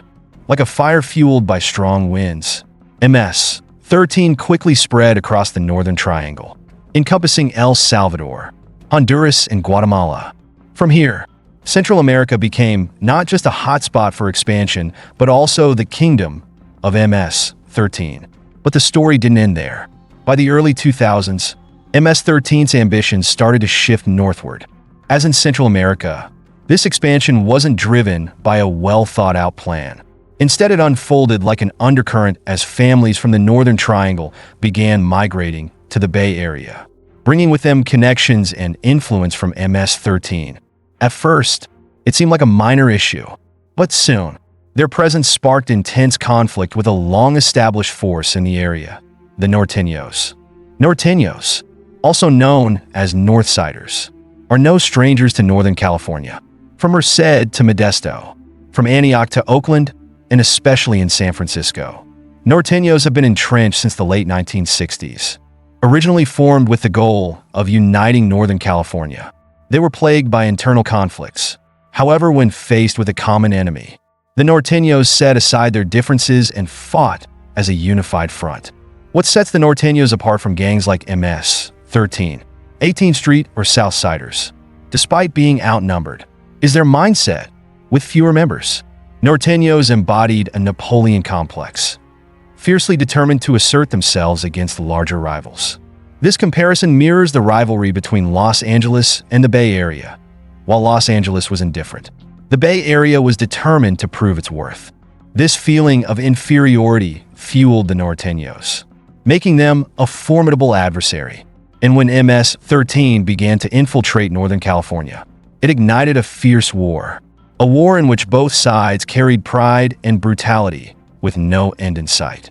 San Francisco's Mission District, once known as the Wild Heart of the Bay Area, has since transformed into a haven for tech entrepreneurs, upscale smoothie bars, and a trendy lifestyle. However, if we rewind to the early 2000s, the area looked very different. Mission District wasn't just the most dangerous part of San Francisco. It was also the stronghold of the Norteños, a power that made the entire city wary. The power base of the Norteños was centered around the stretch from 16th Street to 24th Street. But it was 24th Street that became their true symbol, where Norteños proudly asserted their dominance and wouldn't allow any other forces to encroach. However, that peace was short-lived. Around the year 2000, tensions between the Norteños and Southsiders began to simmer in Mission District. As more Southsiders moved in, MS-13, their notorious ally, followed suit. Then in 2002, Luis Fence, a senior member of MS-13, decided to move to Mission District, bringing with him dangerous ambitions. Luis didn't just want to establish MS-13's presence here. He aimed to bolster the forces of the Southsiders, who were outnumbered by the Norteños. As a seasoned member, Luis was no stranger to confrontations, but he underestimated the pride of the Norteños and the intense atmosphere of Mission District. On June 30th, 2004, Luis was walking down 24th Street with his son, intending to buy some food. The night had fallen, and Luis thought he could slip by unnoticed. But what he didn't realize was that his attire, a pair of green Converse sneakers and a blue sweatshirt, was a dangerous signal in the heart of Norteño territory. At the intersection of 24th Street and Hampshire Street, a young Norteño named Marcos Ruiz-Campos, just 18 years old, spotted Luis. With a sharp eye and the instincts of someone raised in the underground world, Marcos immediately recognized the colors and tattoos on Luis. Without any explanation, without a second thought, Marcos raised his gun and fired. A sharp, deafening shot pierced the night air of Mission District. Luis collapsed, leaving his young son in a state of shock and horror. That fateful shot not only killed Luis Fence, but also sparked a wave of violence in Mission District. After the incident, MS-13 did not retreat. In fact, they began to view Mission District as a battleground they couldn't ignore. Many new members from El Salvador, along with those from neighboring areas, flooded into the area. Among the newcomers, one name stood out: Edwin Ramos. Edwin Ramos was born in El Salvador, but at the age of 13, he moved in with his grandmother in Mission District. An intelligent, yet ambitious young man, Edwin was soon drawn into the violent world his grandmother had always tried to shield him from. Not only did Edwin join MS-13, but he also aimed to become their symbol in Mission District. While the area became a war zone between the Norteños and MS-13, Edwin plunged deeper into the conflict. He didn't just seek survival. He aimed to assert that, no matter how strong the opponent was, MS-13 would remain a force to be reckoned with. With every battle ignited, the only question was, who would suffer the next loss? By 2003, Edwin Ramos had become a well-known name in Mission District, not for any good deeds, but for his aggressive nature and reckless actions. His recklessness reached a peak on October 22, 2004, when Edwin randomly provoked a group of Norteños on 24th Street, right in their own territory. The incident quickly escalated, and Edwin was arrested and sent to Log Cabin Ranch, a remote juvenile facility designed for those still deemed salvageable. 2 years in juvenile detention seemed to do little to temper Edwin's violent nature. Upon his return to Mission District in 2006, he continued to seek opportunities to prove his strength. That opportunity came on the evening of March 24th, 2006, a Friday night filled with alcohol and laughter at the corner of 25th and Cap. A group of norteños, led by Rolando Chino Vallards, were partying there. Chino, a 21-year-old beloved figure in the area, was no more than a target to Edwin, a norteño who needed to be eliminated. Around 9 p.m., Edwin left his grandmother's house with a cold expression and headed straight for Chino's group. Without warning, without hesitation, Edwin took immediate action. A sharp, dry sound echoed, and as the noise died down, Chino collapsed, his friends stunned and horrified. The entire neighborhood was in shock. Rolando Chino Vallards, the promising young man, had lost his life in an instant. This was not just an attack. It was an open declaration of war from MS-13. But Edwin knew well that his actions had put him in grave danger. Norteños were everywhere in Mission District, and he understood that his time there was running out. A few days after the incident, Edwin left San Francisco and sought a quieter place, El Sobrante, California, a small suburban town near Richmond, with the presence of Southsiders in the area. Edwin quickly joined Pasadena Locos 13, leveraging their connections to MS-13. Yet, even though he had left Mission District, Edwin could not shake off his old grudges. The ghosts of San Francisco continued to haunt him, and soon, the next tragedy would unfold. On June 22, 2008, the Bologna family, a middle-class family living in the Excelsior district of San Francisco, was returning home from a picnic in Fairfield. It had been a joyful day filled with laughter, but that joy quickly turned into a nightmare. At around 3 p.m., as the Bologna family's car pulled up to their home on Maynard Street, a black Chrysler 300 suddenly stopped beside them. Inside the car was Edwin Ramos, his eyes cold and relentless, and without hesitation, he pulled the trigger. Without warning, Edwin struck, turning what was once a peaceful afternoon into a shocking tragedy. The Bologna family, innocent people with no ties to any gang, became the victims of senseless brutality. The death of the Bologna family was not only a tragedy for them, but also a warning to the entire community. Excelsior, once a peaceful neighborhood, was now haunted by the shadow of violence. Heartbreaking questions echoed. Why should an innocent family pay the price for a war they had no part in? Edwin Ramos had brought the violence from Mission District straight to the doorsteps of innocent people. But this was not the end, for his story was far from over, and the consequences were still unfolding. Months after the shocking events in Excelsior, the San Francisco Police Department, SFPD, finally received a crucial lead. The driver of the black Chrysler 300 involved in the Bologna family attack was identified as Edwin Ramos, and this important information came from Edwin's close friend, Douglas, who had been arrested under the pressure of the investigation and fearing a severe sentence. Douglas decided to betray his old partner. To lessen his own punishment, he cooperated with the police, specifically naming Edwin Ramos as the one responsible for the shooting. This information became the key that allowed the SFPD to arrest Edwin and bring him to justice. Edwin Ramos could no longer escape the law's grasp. In a trial that stretched over several months, the evidence against him was methodically presented. The final verdict: Edwin was sentenced to 50 years in prison without the possibility of early parole. However, even with Edwin incarcerated, street violence in San Francisco did not subside.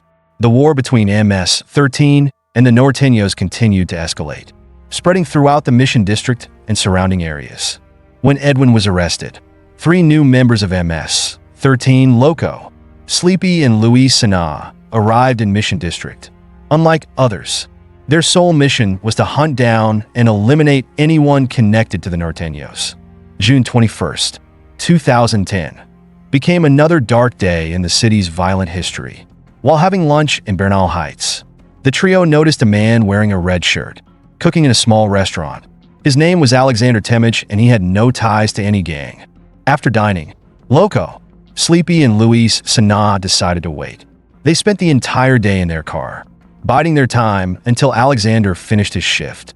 Around 5 p.m., when Alexander boarded the number 14 bus, the trio immediately followed. They tailed the bus all the way to Daly City, the last stop where Alexander got off. At the bus stop, Loco, Sleepy, and Luis Sana approached Alexander, and in an instant, a violent attack occurred. Alexander became a victim simply because he was wearing a red shirt, a color associated with the Norteños. The incident shocked the community, leaving the people of San Francisco increasingly unnerved. They whispered to themselves, anyone could be a target. As tensions escalated, a local rapper named Gold Toes stepped forward, urging the community to stay vigilant.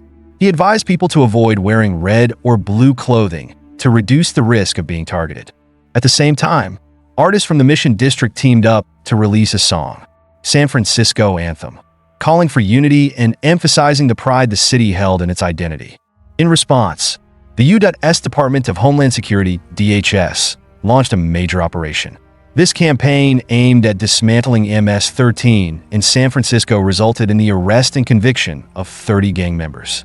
The operation not only weakened MS-13, but also brought a temporary sense of peace to the area. Today, things have changed in Mission District. Army Street and 24th Street, once battlegrounds for gang violence, have been divided into smaller, quieter neighborhoods. MS-13 is no longer a dominant force in the Bay Area, having retreated to places like Mendota, a small town several hours south of the Bay Area, where they now hide. The downfall of Edwin Ramos is not just the story of one individual. It is a representation of the devastating consequences gang violence can bring. The scars left by MS-13 and the Norteños in San Francisco are forever etched in the memory of the community. Prayers for peace continue to echo, but the question remains: has the city truly learned how to heal? Nevado, a prosperous suburb in Marin County, had long been known for its near-perfect safety. Small issues like spilled coffee or neighbors arguing over lawn care were the worst things that ever happened here. But on May 25, 2016, a horrific event shattered these peaceful perceptions. In early May 2016, a new student named Edwin Guerra enrolled at Nevado High School. Edwin, a quiet teenager from El Salvador, was trying to adjust to his new environment, where peace was taken for granted. But not all the students at Nevado High were innocent. Two seniors, Juan Enriquez and Edwin Guevara, were well known for their cold demeanor and mysterious pasts. Both were preparing to graduate and complete their Junior Reserve Officers Training Corps JROTC program, a military training program for young people. On the morning of May 25th, the group received a call from a number with the 650 area code. The caller identified himself as Eden Alfaro, a name they knew all too well. Eden was not just anyone. He was the leader of the MS-13 faction in Northern California, a figure whose mere name could send shivers down your spine. "I have someone I want you to handle." Eden's voice came coldly over the phone, providing an address on Fairway Drive, a neighborhood otherwise known for its tranquility. Around 2 p.m., the target returned home, unaware that Edwin Guerra, Juan Enriquez, and several other young men were following him, their minds set on a dark plan. As the target walked through his door, the attack exploded in a frenzy. Screams shattered the quiet of the neighborhood. The event sent shockwaves not only through Nevado, but the entire Marin County, an area that had never witnessed anything like this before. Many compared the incident to a nightmare in Calabasas, a place where people never thought violence could ever reach. Not long after, the group was arrested by the police. The investigation quickly uncovered a shocking secret. Juan Enriquez and Edwin Guevara were both members of MS-13 who had been sent to Nevado to lay low. But what was even more frightening was the identity of Eden Alfaro, the one who orchestrated the attack from afar. Alfaro was not just a senior member of MS-13. He was the mastermind behind the gang's operations in Northern California. After a lengthy manhunt, the police finally apprehended Alfaro in Maryland, where he had been hiding. However, even after his arrest, the reasons behind his actions remained a mystery. MS-13 members stayed silent, like ghosts, revealing no information at all. The incident in Nevado left a deep scar on this once peaceful community. Many families were too frightened to let their children go out at night. Schools organized workshops to reassure students, but the fears still simmered beneath the surface. This event served as a warning not only about the growing reach of criminal gangs, but also about the fact that no place is truly immune to violence. Even areas once thought to be absolutely safe, like Nevado, could fall victim to an unexpected storm. Though Eden Alfaro was captured and the incident at Fairway Drive came to a close, the story of MS-13's expansion in California was far from over. The Bay Area remained haunted by untold stories, lingering shadows, and the ever-present possibility of tragedy striking again. Was this the end of one chapter or the beginning of a new nightmare? On September 10th, 2019, a horrific incident occurred when a man was brutally castrated using a pit bull. This gruesome scene wasn't merely an act of torture, it was a cold and deliberate message from gang leaders, a declaration of war. But this was only the beginning of an unprecedented series of brutal events. On June 20th, 2020, a horrifying video went viral, spreading like wildfire across social media. It showed a man having his legs sawed off by a chainsaw. All of this unfolded after El Chapo's capture, with his successor proving to be far more ruthless. Ismael Zambada, known as El Mayo, came to power, renowned for his sadistic and meticulously planned torture tactics. It was he who ordered the kidnapping and torture of the man in the video, delivering a powerful message to anyone bold enough to defy his authority. The brutality was fueled by a new generation of emerging gangs in Mexico aiming to topple the old guard led by El Mayo. In response, El Mayo launched a campaign of terror, seeking to instill fear in all who questioned his reign. This campaign didn't stop at kidnappings. It involved heinous acts of torture, with many atrocities filmed and shared openly on social media to maximize intimidation. The man in the video was a member of the Los Chapitos gang. The cycle of violence wasn't started by El Mayo. He was merely continuing the blood-soaked legacy left behind by El Chapo. In January 2019, the FBI confirmed the existence of another video showing a man being tortured, where El Chapo himself participated in the torment and interrogation. The areas hit hardest by this terror include Sinaloa, Durango, and Chihuahua, regions where the gang has established strongholds. Yet the violence didn't confine itself to these states. It spilled into neighboring areas and rippled across the entire country. People living in gang-controlled zones regularly witness horrifying sights: decapitated bodies scattered along streets or corpses hanging ominously beneath overpasses. In April 2024 in Puebla, Mexico, police discovered an abandoned car amidst the bustling traffic on a busy highway. Inside the vehicle were the bodies of 7 people. 5 of them had been decapitated. 1 was completely dismembered, and the last showed signs of a brutal, violent death. The terror was not merely in the sight of mutilated bodies, but in the realization that this was far from a typical crime scene. Beside each corpse was a handwritten note exposing the alleged crimes of the victims, ranging from petty drug dealing to extortion. It appeared these people had been tried and executed by a gang's court, their bodies displayed as a warning to others. This grotesque case serves as a chilling reminder that dismemberment is still a grimly effective tactic in the dark underworld of Mexico's drug war, where gangs rule with merciless efficiency, enforcing a form of horrifying justice that leaves death and fear in their wake. In September 2019, another brutal event shocked the community and ignited fear in the hearts of many. A man accused of raping a young girl was subjected to a grotesque act of justice by a gang. The victim, a man in his late 20s, had been lured to a remote location under the guise of a business discussion. After the young woman bravely reported the incident to authorities, she received no meaningful support. Frustrated by the authorities' failure, the gang decided to handle the criminal in the most brutal way imaginable.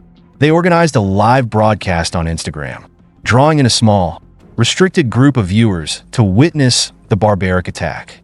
What followed was nothing short of a nightmare. The video showed the man held down by multiple gang members while a specially trained pit bull was provoked to attack his genitals. The victim's desperate screams for mercy mixed with the laughter and jeers of his torturers, creating a nightmarish scene. Although the live broadcast was quickly removed, the disturbing images rapidly spread across other social media platforms. instilling deep fear in everyone who saw them. As the dog carried out its orders, tearing into the man's flesh, his screams grew weaker.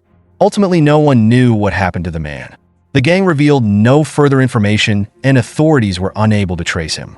Then in 2019, yet another video surfaced involving a group of men from Rosario de Tesapaco, Mexico.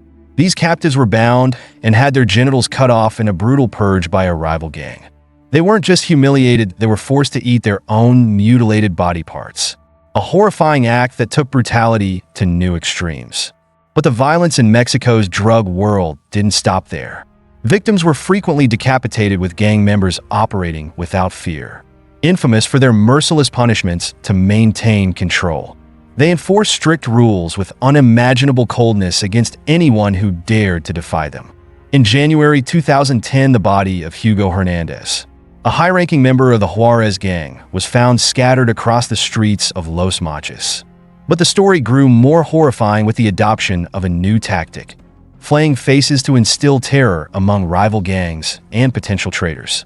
This incident was directly connected to the infamous drug lord El Chapo, an event that sent shivers down everyone's spine. As the war between the Sinaloa and Juarez gangs erupted under El Chapo's command, he decided to send his enemies a chilling message. He wanted not only to assert his power, but to spread terror so profound that every adversary would be paralyzed with fear. It all began when Hugo Hernandez, a respected figure in the Juarez gang, was captured. Despite his formidable reputation, but Hernandez's pride could not save him from El Chapo's wrath. In a remote location, likely one of the gang's hidden bases, El Chapo and his loyal followers prepared for a gruesome display. A chainsaw, the weapon he'd selected for this vile act, was revved up. Hernandez was held tightly, his limbs bound as fear filled his eyes, yet he could not escape the horrific fate awaiting him. With a cold smile and merciless gaze, El Chapo slowly brought the chainsaw closer to Hernandez's face. The deafening roar of the machine filled the air, causing the victim to tremble. As each strip of skin was torn away, it painted a bloody scene that no one who witnessed it would ever forget. When the skinning was complete, El Chapo didn't stop there. He meticulously stretched Hernandez's face over a soccer ball, sewing it piece by piece to create a ghastly trophy. Then he ordered his men to place this horrifying display in a public area, forcing anyone passing by to confront the brutal symbol. The horror deepened when police discovered Hernandez's face displayed in front of the Los Mochis city headquarters, the ball bearing a chilling message: "Happy New Year. This will be your last." But that wasn't all. The rest of his body was found dismembered into 7 pieces, with his torso inside a plastic bin in a desolate area, while other body parts were scattered as a grotesque warning to enemies. By July 2013, the Mexican army captured Miguel Ángel Trevino Morales, known as El Guiso. Morales was infamous for crimes so appalling that they struck terror into anyone who heard of them. Drug cartels were already notorious for cruel torture methods, but the latest recipe was far more monstrous. A method they called cooking. This technique didn't just prolong death. It inflicted unimaginable pain on the victims. Miguel Morales, the leader of the Los Zetas cartel, was no ordinary criminal. His infamous torture method, cooking, was named after how he prepared his victims, akin to making guiso, a traditional Mexican stew. Following Morales' arrest, horrific details of his brutality emerged, revealing the depths of his cruelty within the drug world. In 2010, Morales was directly responsible for the deaths of at least 72 undocumented migrants and the massacre of 193 people in the San Fernando case. Yet the true horror lay not in the number of fatalities, but in the horrific execution methods that left the world aghast. Known as Z40, Morales perfected an unspeakably cruel form of execution. He captured his victims, often cartel rivals, and subjected them to appalling torment. El Guiso oversaw the process of placing his helpless victims inside 55-gallon barrels, where they endured excruciating deaths by being boiled or burned alive after being doused in gasoline. If water was used, victims suffered a slow, agonizing death as their skin boiled and internal organs gradually shut down. On the other hand, gasoline brought a quicker but equally agonizing death as victims burned to ashes, leaving no identifiable remains. These acts weren't merely crimes. They became symbols of unrestrained brutality within the ruthless world of the cartels. Then there was Heriberto Lascano, also known as Z3 or El Lasca, whose practice of raising lions and tigers to kill people sent shivers through everyone.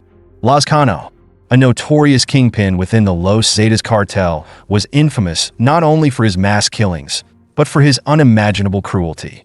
Like an emperor presiding over ancient Roman arenas, Lascano turned wild beasts into tools of carnage. According to gruesome rumors, he forced his unfortunate victims into cages with lions and tigers, where they were torn apart. Lascano even held terrifying shows for his close allies. Entertainment so blood-soaked, only the utterly depraved could stomach it. The use of wild animals by these criminal gangs did more than convey power, it was a clear warning. In the dark underworld, wild animals became symbols of terror and dominance, and these notorious cartels wielded them without hesitation. Pablo Escobar, for instance, once built a private zoo at Hacienda Napoles, filled with exotic animals like elephants, giraffes, and hippos. This was not only a display of his wealth, but a source of envy among rivals. Similarly, the Sinaloa cartel also embraced the trend of keeping exotic animals, especially under the leadership of Joaquin El Chapo Guzman. Although El Chapo himself didn't keep predatory animals, high-ranking members like Ismael El Mayo Zambada owned lions and tigers in their private zoos, further contributing to the cartel's violent image. After Lascano was killed in a shootout with the Mexican army, in 2012 authorities discovered that his arsenal of torture tools wasn't limited to wild animals. He also used dogs or any deadly object he could find to torment his victims. In November 2018, Mohamed Soroya was lured into a meeting under the pretense of a drug discussion, unaware of the nightmare awaiting him. By October 2023, a gang in Cardiff was apprehended, revealing a horrifying case of abduction and torture led by dangerous Fortune Lawson. The gang combined boiling water and sugar to inflict severe burns, but their methods didn't end there. They went as far as gouging out their victims' eyes to control and terrorize them, creating an atmosphere of pure fear. Sorrow, an unfortunate victim, was kidnapped outside his home in London simply because he wore a Rolex in a Snapchat photo. The gang contacted him and invited him to a supposed drug meeting, unaware of the unimaginable suffering ahead. Sorrow accepted only to be thrown into a horrifying ordeal. Overpowered and forced into a car, Sorrow was taken to a secret location where he endured 8 hours of torment. He was repeatedly stabbed, his eyes gouged out, and scalding water mixed with sugar was poured over his abdomen and other sensitive areas. After hours of agonizing pain, Lawson finally allowed him to call his family to arrange a ransom of £50,000 and the Rolex watch. Once the ransom was paid, Sorrow was released, but when his cousin and brother found him in a parking lot near a train station, he was in a terrible state. Unable to walk to the car due to severe pain, they rushed him to the hospital, where he spent 5 days being treated for stab wounds, burns, and cuts. 3 months later, he had to undergo surgery to repair the severe injuries inflicted by the gang.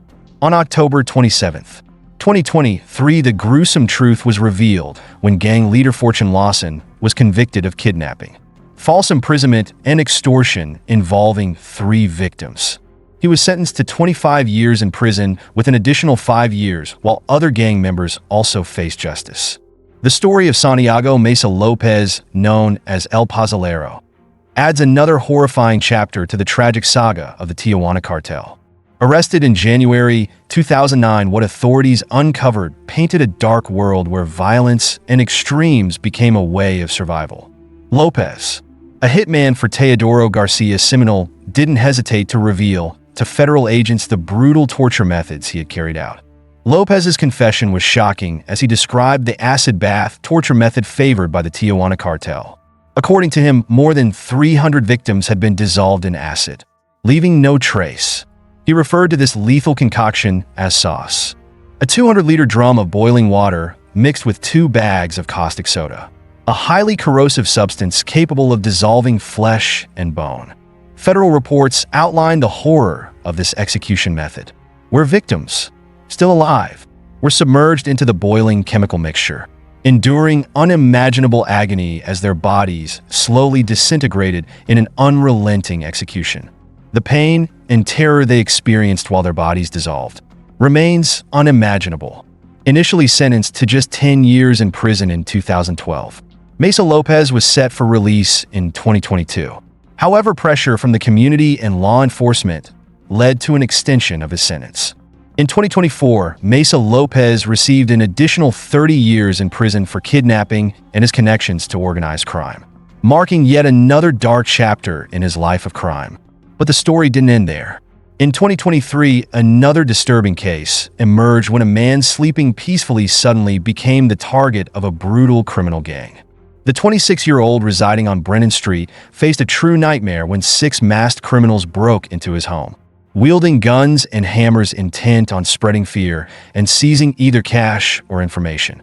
Still groggy from sleep, the young man was dragged from his bed, confronted with a horrifying scene as the masked men began their merciless attack. They beat him ruthlessly, but the worst part was yet to come. They began forcibly extracting his teeth with sharp tools. Gloved hands methodically went to work, leaving his face scarred with wounds that would never truly fade. His mind would be forever haunted by the pain and humiliation these men inflicted upon him. These brutal actions eventually led to the arrest and prosecution of 6 gang members, aged 19 to 21, on serious charges including illegal entry, grievous bodily harm, and detention with the intent to extort. Yet the haunting shadow of fear lingered, and the scars on the victims' bodies stood as a grim testament to the limitless cruelty of the criminal underworld. In 2014, a shocking incident in the United Kingdom saw a criminal gang unleash terror with vicious attacks on rival members. Their hallmark method of retribution was none other than tooth extraction, a savage act of revenge intended to send a powerful message. One fortunate survivor recounted his horrifying ordeal. He was restrained, his mouth forced open as masked attackers used pliers to wrench his teeth out. The excruciating pain left not only physical injuries but deep mental scars that would never fade. Even more terrifying was the fact that those responsible for such cruelty remained at large. Then in August, 2020, tragedy struck again when Lisbeth Flores, a 23-year-old U.S. woman, became the victim of brutal torture. She was abducted while visiting Matamoros, Mexico, to see her boyfriend, and only a day later, her mother reported her missing. But the horror didn't end there. Lisbeth endured unimaginable suffering, from beatings to burns, and even had her teeth extracted. Investigators later revealed that the kidnappers had even scalped her, a chilling image of the cartel's merciless brutality. Tooth extraction, one of the oldest torture methods, inflicts not only physical agony but also psychological trauma, etching indelible scars on the minds of its victims as a reminder of the horrors they endured. Meanwhile, in Haiti, an even darker world unfolds. Jimmy Barbecue Cherizier, the infamous leader of the G9 and family gang, is feared for his gruesome acts of brutality. Barbecue doesn't just torture his victims, he burns them alive, carrying out this barbaric act with chilling detachment and cruelty. His very name strikes fear into the hearts of Haitians who know all too well the horrors he brings. He would kidnap his enemies, torturing and humiliating them until unbearable pain became their daily existence. But what was even more horrifying was his perverse enjoyment in turning his victims into human torches. With a single match, he would ignite them, watching the terrifying sight of flames engulfing their bodies as their anguished screams echoed through the air. With each passing second, the heat intensified, searing flesh and bone alike. Barbecue would stand there with a smile, taking satisfaction in the prolonged suffering of others. His brutal acts revealed not only his utter disregard for human life, but also the twisted pleasure he took in others' agony. Exploring the depths of the criminal world, we cannot overlook Marciano Chano Milan Vasquez, an enforcer for the Los Zetas cartel notorious for his limitless cruelty. Understanding that rival cartels did not fear death or torture, he targeted not just his enemies but also their loved ones. This cold ruthlessness was evident as he abducted and tortured family members as the harshest form of punishment he could exact. These stories are not isolated incidents, but rather brutal fragments of a larger, grim portrait of crime, painting a picture of a dark world where life and death rest in the hands of the ruthless. In 2015, Texas law enforcement endured a tense long night before finally breathing a sigh of relief when they captured Marciano Milan Vasquez. The ensuing court proceedings were marked by dramatic revelations, and a harsh sentence was handed down for his heinous crimes, including murder and drug trafficking. However, his horrific secrets came to light when a former accomplice, displaying immense courage, decided to confess and testify as a witness. The testimony was like a nightmarish revelation, exposing the depths of evil these criminal organizations were willing to sink to. Going back to 2013, Vasquez had kidnapped Gustavo Rodriguez, a former ally in the Zetas drug trade, after a shipment of stimulants was seized by U.S. authorities. But the horror did not stop there. His cruelty reached a new peak when he abducted Rodriguez's innocent relatives, a married couple and their young daughter. Blindfolded, Rodriguez was taken to a secluded place where fear awaited him. Once the blindfold was removed, he was confronted with an unforgettable scene. His relatives held captive near a roaring fire barrel.